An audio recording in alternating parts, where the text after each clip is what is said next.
Hi, I'm Laura Brunkala. And I'm Jenny Skiffington. And this is ProPicks. So today we are talking about Baby Reindeer. Oh my goodness. If you don't know, you should know. This is a wild, wild show that came out last year that had a really epic journey to coming into existence. Yeah, and we're going to tell you all about it on this episode. Let's actually first start with something that's really important if you're going to watch this show. There are some trigger warnings on this.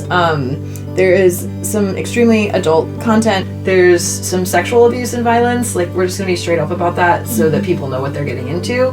There are strong adult themes and mental illness on this one. A lot of very sensitive material. There's stalking. There's even some talk of suicide on it. Drugs. So if you have any sensitivity to any of those things, you're going to want to think very carefully before watching the show. Just really consider and reflect if you really want to watch this before you watch it, if you have any sensitivity to anything of that nature. It's a really good point to bring up. So we'll start with that, and now we're going to dive in. Well, we should talk about our fabulous wardrobe department because we are kind of cosplaying here. We're kind of feeling like we kind of went for a little baby reindeer outfits today. I feel like this is kind of a bit of a Martha sweater. Martha likes to wear big oversized sweaters and just kind of this is a little bit more stylish. She likes the really big they have bows and yeah. You've got a little Martha vibe. I'm in London. I'm gonna order just my water or tea or Coke or whatever. What does she order? I think she starts with tea, and then I think every time after she gets a Coke or a Diet Coke, and she doesn't drink it. Yeah, and it just sits there. Yeah. Amazing. She's got some funny outfits, and then Richard Gadd is always in plaid, and he wears turtlenecks, and just he has some really unique wardrobe pieces too of his suit coats are interesting that he wears on stage. Definitely. Yeah. So let's talk about some comps for Baby Reindeer. Yeah, this is a tricky one for comps because there's just nothing really like this. It is so unique. I think it is groundbreaking. This is not your Fatal Attraction or Basic Instinct or those kind of stalker movies from the 80s. It is so much more nuanced and comedic, and it's a dark comedy. There are very funny elements, but very, very serious elements. And comps are, again, as we like to say, they are, if you like these shows, you will likely enjoy Baby Reindeer. Right. Or vice versa. Yes, yeah. And so it's very unique in that it's a true story, and it's a British dark comedy, and that has its own tone. So it's really difficult for me to come up with a comp because it is so unique. Okay, this is an interesting comp, and take it how you will. I feel that there's some Baz Luhrmann style pacing and quickness and pulls you in really quickly the way that Baz does. And the whip panning, and there's some quick cuts, and you're kind of flying around, and the storytelling is on the pace of something with Moulin Rouge, where you're Gatsby or Moulin Rouge, where you're getting a whip pan into the Moulin Rouge and into the cabaret dancing and the kind of woo, woo, woo, and the quick cutting of scenes. Disorientation. Yeah, or in Moulin Rouge where they set up they're talking about the show that they're going to put on stage, and he's there's all these characters popping in and out and kind of flying all over the place. Yeah, Great Gatsby by Baz Luhrmann has that kind of quickness to it, and in some ways Gatsby is, he has his issues with some stalking as well. So. Yeah. Gatsby himself is a bit of he can be a bit of a Martha in a way. Yeah. And I also want to say, I just think a little bit of Ricky Gervais' comedy. Maybe that's because he's a dark British comedian as well. But yeah, this is a very special, unique one. And if you like anything true crime, I'm trying to think of a comp that's true crime. If you like Candy, or you like Love and Death. Yeah, that's Love a and great Death. one. Yeah, it's those kind very of intriguing. How could this be real? Oh, These I know. characters are so unique. Is it American Crime Story? The one that's the Bill Clinton says they did Bill and Monica, and they did OJ, and they did. I I've never seen those, but yeah.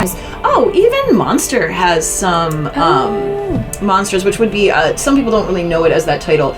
It's the Netflix show that first did Dahmer and just did the Menendez brothers. And Gein? Is it Ed Gein? Gein. Yeah, Ed Gein is next. That kind of storytelling of like true crime. I'm just thinking of narrative true crime based on a true story. Yeah. And those shows all do kind of have that combination of like slice of life. I don't think I've seen any of those do anything quite as comedic. Candy has some elements of like that, like things you can laugh at. Candy, And which makes me also think of Serial Mom. With this very goofy, yes. Yeah, and Serial Mom. Turner. Yeah, that's Kathleen Turner. Yep, and it's old. It's like I think it's a '90s movie. That is actually pretty funny because it's the opposite of this. It's not based on a true story, but it's made to feel like that. Yes, it's over the top and yes, it's goofy, dark. Yeah, and like I just think like I think of that kind of storytelling that is really big because, for example, when Richard Gadd is on stage and doing his comedic performances, like those scenes are really big. There's even some scenes with Martha just like laughing at that bar that she's like really close, tight in frame, and like looking directly into camera. There's just some moments that are like that. Definitely. So those are your comps. Richard Gadd went on like a true journey to get to this point with Baby Reindeer. He is the writer and the creator. This is one of those stories that is stranger than fiction. This is actually true. It actually happened. And you're like, there's no way this could have happened this way. But it did. He went to Oxford School of Drama. And then in 2012, he started bringing shows to the Edinburgh Fringe Festival, which is a fantastic festival. I've actually been twice. But tell us about why you were there. So you can't hint at these little things and not give you more. So Jenny, how did you end up at Edinburgh Fringe? It's a festival that happens in Edinburgh, Scotland. It's the largest theatre festival in the world, but there are tons and tons of shows happening all at once, and it's really hard to stick out, and you don't always know what you're getting yourself into. The first year I went in 2018 with an original piece by a friend called Boundaries. It was a 2-woman show that was pretty serious about these like Mormon sister wives that Stephen and Jewel directed. Woo! It was a choice. We didn't really realize that the comedy is kind of the thing there. So that was step one.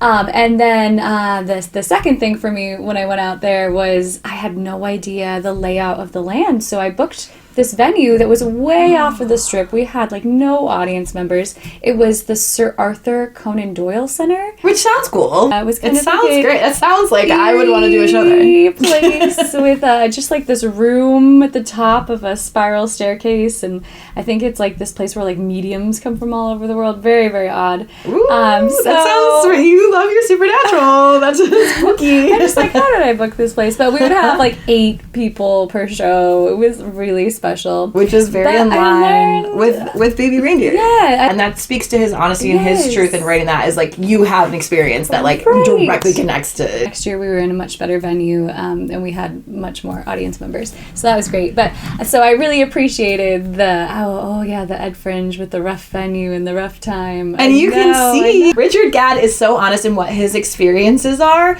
that like Jenny has stories that line up. Yeah, I'm like, I totally know. That checks out. Seeing him have that tiny little space and a really weird time slot where everyone wants just to watch football or whatever, I definitely resonated with that. And then in 2019, I wrote a lighter piece about musicians in Greenwich Village in the 60s and a larger cast, and it was a little bit lighter with some original music, and that was a much more positive experience. But sometimes it takes a while to figure out how the festival works. But I was not as consistent. Richard Gadd, he started going in 2012.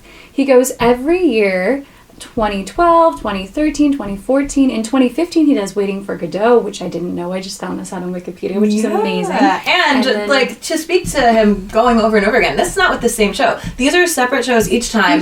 Not all of which are successes. Some of these are what some people would call massive failures, and he even shows that a little bit in the show. Exactly. In 2016, he does Monkey See, Monkey Do, and then there's a break in his run when he has some of these experiences. And then in 2019, he goes back to the festival with Baby Reindeer, the show, which then wins awards. It goes to off the West End, then to the West End.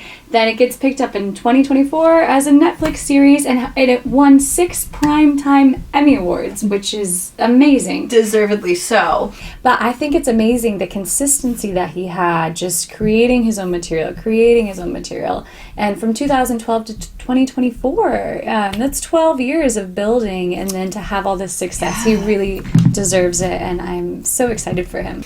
Baby Reindeer is unique in its format. I believe that I may have been trailer hunting, which we're trying to save you guys that trailer trauma. Yes. But, and I saw this show, and I watched the trailer, and I was like, I have to watch this.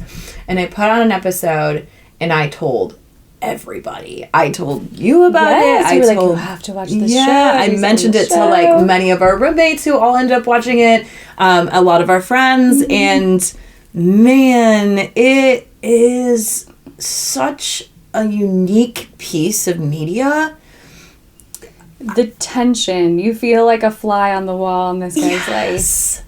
Like, I have never seen a show like this in terms of like the impact I felt that it made on me. It's compelling, fast storytelling. You are, from the beginning, you're in. It jumps right into it, and you're all about it. You're on board. But also the vulnerability in telling this story that is a true story of things that happened to him that are really odd. Really odd and really in telling the story. He's written it, he's created it, real experiences, real abuse that he experienced, and he stars in it as well. So just kind of brave in reliving that. I wonder if there was like a kind of cathartic element to that for him in writing it, creating it, and starring in it. Absolutely. And doing it first as a stage show and then to take it to screen, those are two very different storytelling experiences. Jenny can speak to this more than me, but when you're in like a theater show, the energy is completely different than when you're on a television or film set. The sense of control that you have over television and film is, as a filmmaker or storyteller, is very different from what happens on stage, because what you write as a playwright isn't necessarily going to happen in your show. Yes, and you're vulnerable, and it's in the moment. So yeah, I think it's very brave of him, and I think it's an amazing accomplishment. And I think the casting in this was fantastic. I mean, Jessica Gunning as Martha made this show for me. I think she is my favorite breakout star of 2024 because she is the anchor of this, like the chemistry she has with Richard, who plays Donnie. It's just, you can't take your eyes off of her. Her performance is phenomenal. It's so honest. I feel like she is everything I think of when I think of this Baby Reindeer, the show. And this is another one that I was very fortunate to be able to go to an FYC screener for. And I'll have some footage and stuff from the Q&A for you guys from that. But there were so many interesting things that were in that Q&A, and one of them was Jessica Gunning's journey on this. So she actually had She there? Yeah, she was there. Amazing. So actually, it was Richard Gunn, Jessica Gunning, and Nava Mal were all there. Oh my goodness. Yeah, so it was a really awesome experience to hear them talk about this. And one of the things that Jessica Gunning talked about a lot was her waiting to hear about this role, and I believe Nava Mal went through a lot of this too, and like it was like months between when they auditioned to like if they got the part, and then like other people were like tweeting, I think at the time like Twitter, I don't know if it was Twitter X or what was going on with that, but people were like putting things on social media, and they both thought that they didn't have the roles at different times, and Richard was like, oh my gosh, I'm so sorry, like I didn't know any of this, like I didn't know what you guys went through, and it was like very unintentional, and like I hope I don't look like an ass. Oh my goodness, that is a great story. Yeah. Speaking to the challenges of her character, you're playing someone who's mentally unstable, basically unhinged, but then there are these... liar, but she kind of lives in the delusion as well. Yeah, like she believes the delusion, it feels like sometimes. We were having a conversation the other day about people believing the things they tell themselves so much so that it becomes their truth. Yes. And like a lot of that is going on with multiple characters. Even like the little detail of sent from my iPhone when she doesn't have an iPhone. Oh yeah, and like sometimes it's spelled wrong. Like, which was actually happening. She would type in going on, sent from my iPhone when it's, and it would say like IHPONE or something. Oh. so interesting. Yeah, and I'm the queen of typos, so like I feel for Martha on that one. I'm a really fast typer and I don't double check things, but Martha has something else going on. And then sometimes we feel badly for her. Sometimes we're like, maybe Donnie is feeding into this a little bit too much, and then you're like, wait, but she's stalking him. Why am I feeling bad? It's so complicated and complex. One of the things that I think earns this show so many awards is Richard's openness with the fact that he not only empathized and sympathized, but sometimes desired her. Mm-hmm. There's moments where he actually leans into her and leans into the friendship and has like some thoughts that are taboo. Right. And there's these elements of like when you're a struggling artist, as we both know, when you're a struggling artist and you feel seen, you have this number one fan. Sometimes there's this element of like, oh, this feels kind of good. And there are times where I think he's kind of feeding into the relationship more than he should. So you're always looking for someone to believe in you and to really see you. And I think this character, he's struggling as a comedian. He's mostly a bartender. And this woman comes and really, truly sees him. And I think that is really hard for him to turn down. And so I think that is where the boundary issues come into play, and he's like, this is feeding me in a way. I love too his honesty about the things that made her appealing in the beginning. He like loves her laugh and loves these little quirks about her, but then when he gets outside of the setting of his comfort zone, all of a sudden those things are maybe not so cute and they're kind of embarrassing. And very early on we see like some outbursts and some really erratic, dangerous behavior that makes him do some research, and then he finds out this person's history and how much danger he's in. But it's compelling because he continues knowing the danger. Right. Exactly. Knowing the danger, and it's a danger to himself and the relationships around him. Like he lives with his ex-girlfriend's mom in the story, and there's times where she's kind of put in some sketchy situations, and then when he starts to try to date Terry, there's a lot of issues there when it comes to Martha. So many issues. And again, we speak to Richard Gadd's vulnerability, and even for Nava Mao, like, she's a trans actor, a real trans actor, and she has vulnerable moments in this too, and some really honest, scary moments that I feel like are a vulnerability thing. Right. It's an and openness I feel thing. like she's trying to understand Martha also, and she approaches that situation in the beginning with such compassion, and I think she's a therapist on the show. Yes. So she's like, well, maybe I can talk to her, maybe I can talk some reason and logic into her, and that like quickly escalates and becomes a bigger issue. And Nava does a really good job of portraying real fear and real terror, and going from maybe being not so sus to like, can I even be around any of these people? Exactly. So again, that's thematic talk, is like self-protection. Like, what are you willing to risk for someone you love? What's too much, and where do you draw a line? Yeah. So because we're already kind of on the topic, themes. Themes on this one. We're going to hit on mental illness. We're going to hit on hopes and dreams. There's a little bit of codependency, vulnerabilities. This is actually a true crime piece. Yeah. Yeah, so that is Baby Reindeer in 20 minutes. But you definitely should watch it because there's so much more, and you're gonna just binge through this thing. Yeah, you're gonna fly. Like, once you watch that first one, oh man, you if anyone watches the first one and can turn it off and not watch the second, let me know. Let us know. We would love to hear from you. Opening a bag of potato chips. Yes. It really is. It's weird and fun and unique and honest, and it's stranger than fiction. Stranger than fiction. Thank you so much for joining us on this episode all about Baby Reindeer. Ready? Sorry. 1, 2,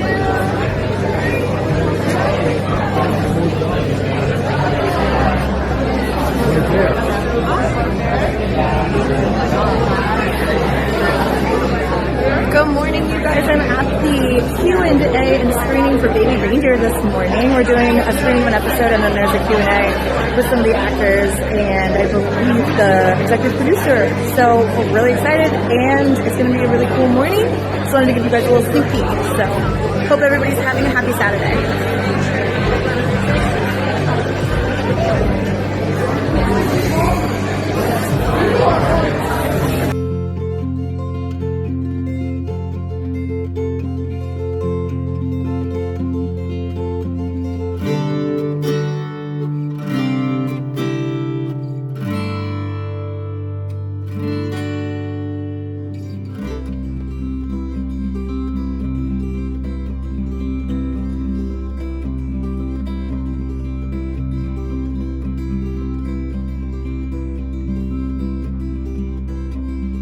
I think in terms of playing the lead, I mean, I remember from a young age kind of having a dream to write and sort of be in my own series. I was very inspired by the UK Office, the Better Office. I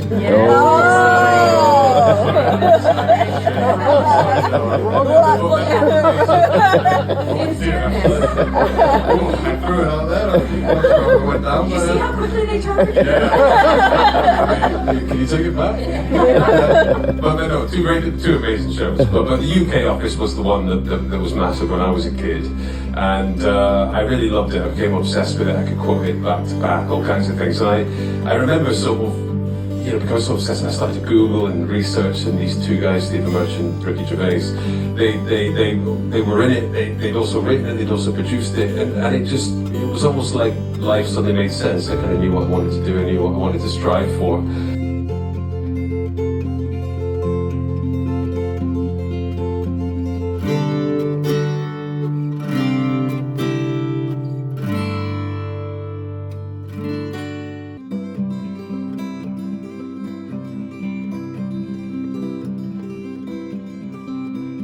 Welcome back, and thank you so much for tuning into our episode all about Baby Reindeer. We really appreciate you guys tuning in every week. It's so exciting that we're on episode 6. Oh my goodness, that's wild. Yeah. Already 6 episodes. And our first season is going to be 12 episodes, so we're halfway through our season, and we really hope you're enjoying this show. make sure you guys tune in for the second half. Join us next week on ProPicks.